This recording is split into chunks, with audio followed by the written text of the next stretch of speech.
instructions for the electrical activity to be seen, I guess. Yeah, it's taken more pictures of the heart. Do we need to do a 12 lead? Yeah. No, not on every patient for sure.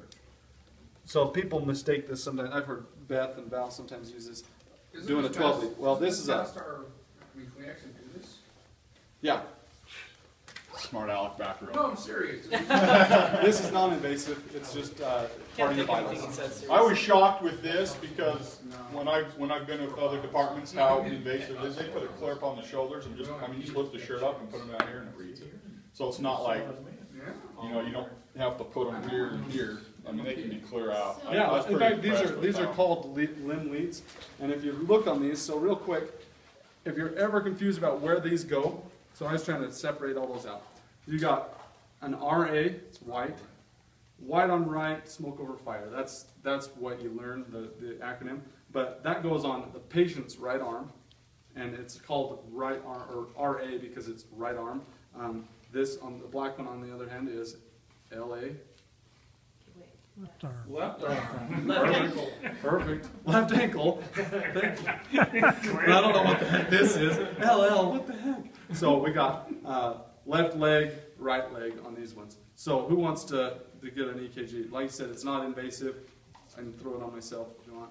We want to go. Well, actually, we probably ought to see it because I probably got some Oh, sort of maybe you should do it on arrhythmia you. associated with my high blood pressure. You want it on you then? It doesn't matter.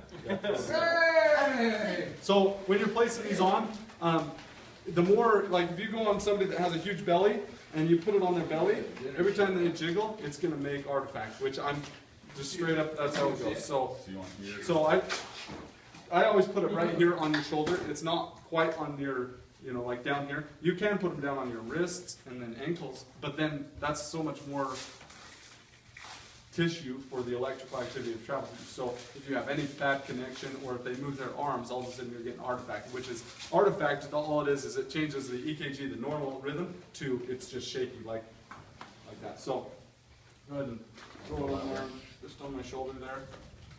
So a couple of months ago, we had done, several weeks, elderly lady, chest pain.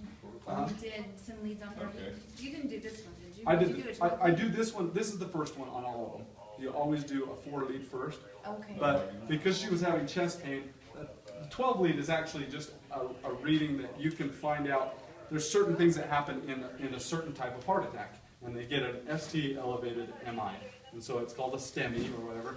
And so you're getting a ST segment elevated myocardial infarction, and you can read that on an EKG along with the other signs and symptoms that they're exhibiting, and you can go, they're having a STEMI. That's the whole reason EMS has a 12 lead. It doesn't read every heart attack. There's people that'll have a heart attack without a STEMI, but it reads a good portion of them, and because they have that, they can initiate the cath lab earlier, and that's why they have it. In Utah County, we still do a 12 lead. They go, great, thanks for doing that. And then when we get to the hospital, they do their own 12 lead, and then they go, okay, now we'll initiate the cath lab. So it doesn't help in Utah County. In Salt Lake County, and up in Ogden, oh, have they changed it a little bit, or? That's just Mountain View. Oh, okay, just Mountain. Full-time agencies, they do it just like you guys do over there. Okay, But well, they that's, don't, I don't think for the part. Okay, we're going. full-time agencies. Why you you're- can see why I you're so have hot, issues we're with it. going there. Yeah, so he's putting the other one just on, I don't know, apex of my shoulder, whatever. And then these ones, I like to get just below, if you have somebody, especially with they're sitting down, I just like it just below their inguinal fold, if you can get it. So it's just down here close to their hip. Again, it's just getting less tissue to go through. So we're gonna go like right here on me, and then over here. So green is right leg. This is your fire, over your snow. And these are the ones you can put on the legs. You can't put these on the legs. There's just reasons I prefer where I put Not them. be keen And but you can definitely put them. You can put them if they have like one-piece garments sometimes, or if they're just all the way out. You can put them on their ankles. Just have them hold still when it's reading. So this is advisory mode. So if I hit, so like I don't know, there's a flashy light. If you hit analyze, Connect. this is where people usually have problems. Connect electrodes. And you're like, no, Yeah, we're gonna I don't- shock. I don't want that. So you hit, let's see if I can get it back to where it is, but advisory. And now this light is lit up. And then all it is just showing me my EKG.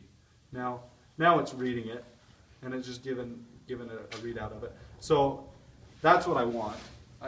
We're not going to do anything. I can't shock through this. This is not a shockable patches or anything like that. The fast patches, these things, when we throw those on people, that's when you hit the advisory, and that's when it's going, okay, the patches and everything, that's when you're actually doing CPR or something like that, and you're going to, and you go, okay, don't touch them, and it'll advise, don't touch the patient or whatever, and it'll be reading them, and as long as you're not moving, it'll go, okay, shock not advised, continue CPR, that sort of thing. Okay? So would we use But it for the AED or the other separate? you can use this as the I AD, don't know if I or trust or you can, well, and you can use the other ones, so it doesn't matter.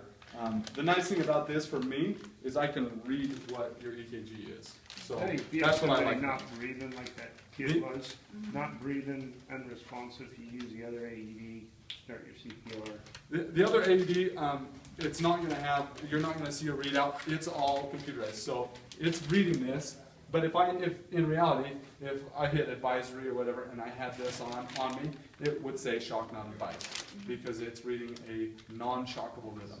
Now, if I was jumping around and moving them all over and making a V-fit type, just a quivering, then it would go shock advised, charging, stand clear, and I'd get the crap done. So, Reset, yeah. I would immediately try to change my rhythm to a normal rhythm, or I'd be ripping patches off and get them off. So you do a 4 lead, and then if you don't see anything, you do a 12 lead?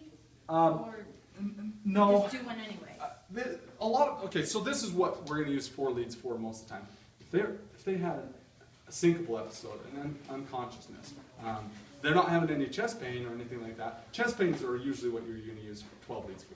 Okay? And they're more invasive. You come down here actually to the 4th intercostal space. You put 2 here, you put 1 midline here, and then you put 1 in between that. You put 1 right in their armpit on the same rib level, and it's just, you got them all, and it's this thing right here. And that's where you place them. And then when you're doing that 12 lead, you have to hook in another cord that's over here into this, and then you do your 12 lead. And then you put a patient age, and it's going to do a whole bunch of computer stuff. Then when you analyze that 12 lead and it prints out, it's going to, because it's going to give you an option. It'll say analyze, you hit yes or whatever, and this is your enter button. If you push that, it's enter, okay? So on over here, you'd hit 12 lead, and then it would ask you what's the patient's age, and you would flip to their age. What's their gender? And you'd go male, female, whatever. And then you'd go, okay, good, ready to go, and then it would go, as soon as it's ready, it would analyze that. And in that case, you want them to be very still, so it can get a good reading. And then it will go, okay, possible inferior infarct. You know, maybe it's a STEMI or something like that. And that's based on those changes that I told you about. But for right now, this is all we need to know. If you get these leads on and you're having issues, if you hit the analyze button, then it's going to think you're trying to shock them, or you're doing CPR and you're trying to do an AED. If you hit the advisory or whatever, it takes that flashy button away. So just hit the top one, and then you go, okay, now I can see this stuff. Now, if I've got you can see I've got a pulse over here. Saying, you know, it's jumping around. I usually have a sinus arrhythmia, is what that's called, where it just isn't a completely normal, straight up it matches. All right, it changes just a little bit. The rate does. So I'm going from 80. I'm kind of jumping around with my heart rate, and it's usually based on my breathing or other things that'll just make a change. Clint's comments, they're a big one. But if I add this to it, so then I can just pull this and throw this on, then it'll give me my heart rate and my oxygen sat if this is on, and then I can get a BP. So you could have everything going on right here with this stuff. To print it, the print button's over here. We're gonna just print it out. You can see it was fast, and then it slowed down right there. Can you guys see that? That's my sinus arrhythmia. So it'll go a little bit faster, and then it'll slow down. So I can stop printing that. I don't need to print that much. Sorry about that. So rip that off. Then I can look at this, and for me, this is what you might look for.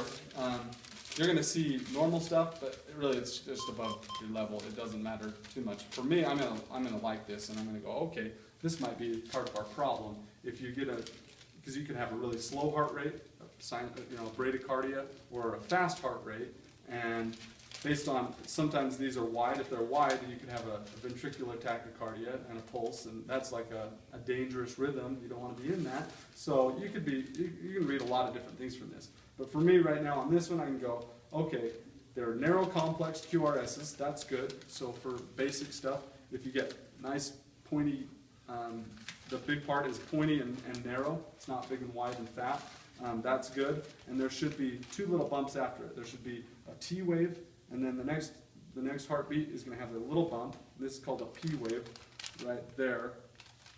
And I could go into that more in detail, but I can see that my heart rate changes a little bit. I can see that this is all regular, and then my heart rate slows down right there. And it starts, now it's going slower.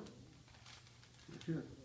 And then it speeds back up, and that's why I jump around. My heart rate jumps anywhere from the 60s to the 80s generally, just whatever it's doing. So that's not something to be concerned with, but now you know how to print those out. And what else? The other things I wanted to do was check a temperature real quick. We'll do that. When you're pulling these off, just little buttons. You can leave the stickers on the patient, and then they can pull them off later at their own convenience. It's like a Band-Aid. Any thoughts or questions about that? Well, I just on that, the elderly lady you had, it was fun to watch you do that, because I felt like you did such a good job. It was kind of an awkward situation. You're doing a 12 lead, you had to put it all around here. Yeah, and you're exposing breasts and going, okay. Yeah.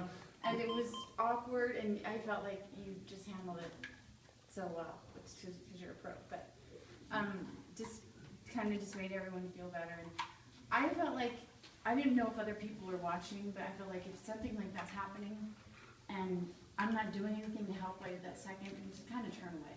Yeah. You know, even when the patient wouldn't want to sit there, and when there's 10 people in a circle just staring at her. Yeah, and that's one of those things too.